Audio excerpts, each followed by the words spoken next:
All right. So before I show you how, I got through my creative rut, I do want to talk a little bit about my backstory creatively so at least you can understand where I'm coming from and see if it applies to you. So I created all the time for years. I was going writing, doing videos, doing YouTube, etc. And I eventually got a column on Inc. magazine. I was feeling all good about myself, posting every week in their leadership section. Did over 50 posts for them in the course of a year, and it was great. Had deadlines, automatic. It was automatic, like, hey, you got to do this every week, and I would show up and do it. Went through a bit of a rough spell. With my agency, had a couple business partners leave. It wasn't a super fun time, and I was taking on a lot of client work. And for whatever reason, I just stopped creating personal content. I didn't feel, the mojo, so to speak. I just didn't have it. And I don't know what or why that happened. Uh, but I went the next 2 years or so, and through COVID, I didn't produce a piece of content for myself. And if anyone who's familiar with me online, you'll see, like, today I probably had two posts on LinkedIn and maybe a blog and this video. So, and we got podcasts, and we got a bunch of content. So I want to talk through kind of like what got me out of that creative rut, what got me back into putting out content, videos, podcasts, and what have you. So let's get into it. The first thing that really helped me, I read this book by Stephen Pressfield, and it was called "The War of Art," and it's a play on words on Sun Tzu's "The Art of War." So the War of Art, and it was all about. Honestly, it's a book about cutting the bullshit and getting real with yourself and understanding that you are a professional, and you're going to feel this thing, which Pressfield calls resistance. So you're going to feel this when you go to sit down and create. You're going to feel this thing saying, like, don't do that. You're not good. Like, you could be doing something else. Turn on the TV, whatever it may be.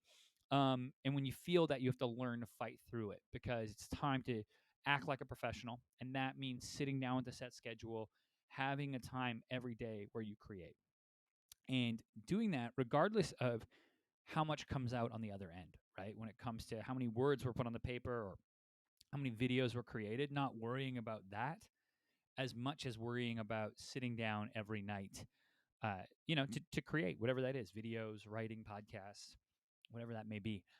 Joe Rogan, if you don't like his political stuff, hey, I get it, but the guy creates a lot of content, and he actually talks about how every night he sits down for an hour to write jokes for his comedy special. He might get one word, he might get one joke, he might write 5 pages. Ryan Holiday, the famous author, he talks about, when he creates his books, he writes one shitty page per day. And I think there's something to take from that and to apply to ourselves as we try to create more content and try to create stuff for ourselves is like consistency really wins over the long run. So that's what I want to say is like the first thing. If you're sitting there and you're like, I just want to create more, I've been, I feel like I'm not putting my full self into that or I'm shortchanging myself, whatever that is, whether you're creating, visual art, written stuff, podcasts, whatever. Uh, I would say just look, commit to a certain amount of hours or a certain amount of times that you're going to sit down to create per week. There's an amazing book by this guy, Gary Keller. It's called The One Thing. Um, and I'll link it in the show notes, but I highly recommend checking that out as a starting point. It just talks about how to prioritize, how to time block so you can actually work on the things that you want to work on.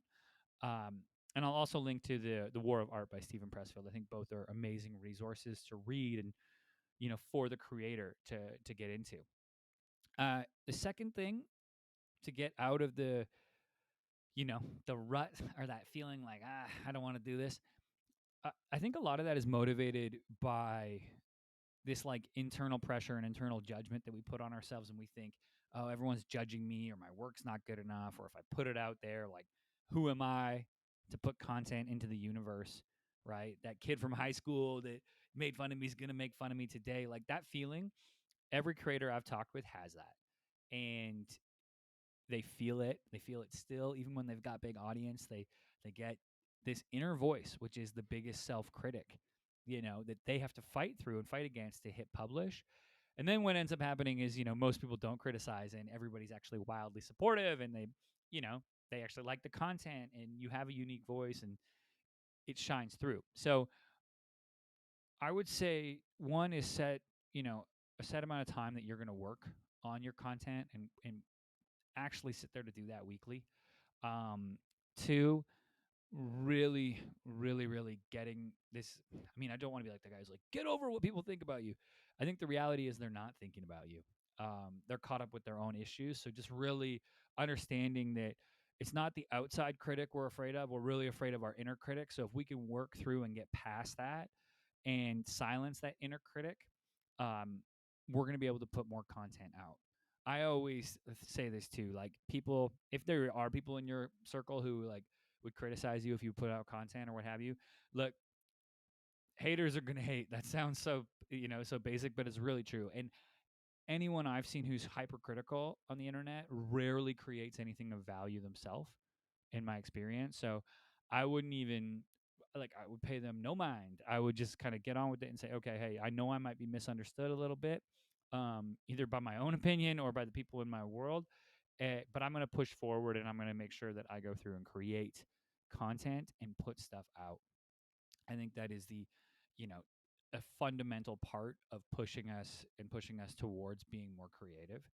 I also, for people listening to this who are like, what? I'm not creative. Like, I think everybody's creative in one way or another. Sure, I can't paint, but I think I can write. I think these podcasts are an expression. So, um, if you're feeling that, like, if you're just feeling like, I really want to do something, but something's holding me back, I'm telling you, set the time, go for it, um, and be consistent, right? Be what Stephen Pressfield calls like, be a professional. Start to apply that to yourself, uh, and sit there and really look at how can I do 1 hour this week, right, towards content. Okay, next week, how can I do an hour 10? How can I do an hour 20? Now, the last thing I want to leave y'all with before we wrap this episode up is something that I have noticed that is a creative killer. So, something that it's not as much about a rut. I guess it is, but um, if you're consuming too much content, this is myself. I was guilty of this. The more content I consume, the less I create. So I would also recommend putting your phone on airplane mode, um, deleting or setting. You can set screens on your iPhone to hide certain apps, or even take them off your phone completely. Take off TikTok, take off Instagram. If you find those apps where you're just scrolling mindlessly and they're eating up time in your day, and you're feeling like, I wish I was actually creating more content, I swear, take a few days away from consuming content and start creating, and you'll notice that your voice will start to shine through more than the content that you've been consuming and thinking about how everybody else is a creator. So I'd leave y'all with that. And that is, create a schedule and hold yourself accountable to that. Be a professional. Um, Two, stop worrying about what other people think, especially your own inner critic. And three, consume less, create more. Awesome. All right. I hope this helped you. Um, and I'd love to hear your comments below. Drop them if you're watching this on YouTube. Drop below if you're listening to the podcast. Please hit me up on Twitter or leave a review. I would really, really appreciate it. All right. Until next time, I'm your host, Jordan Shelton. Take care.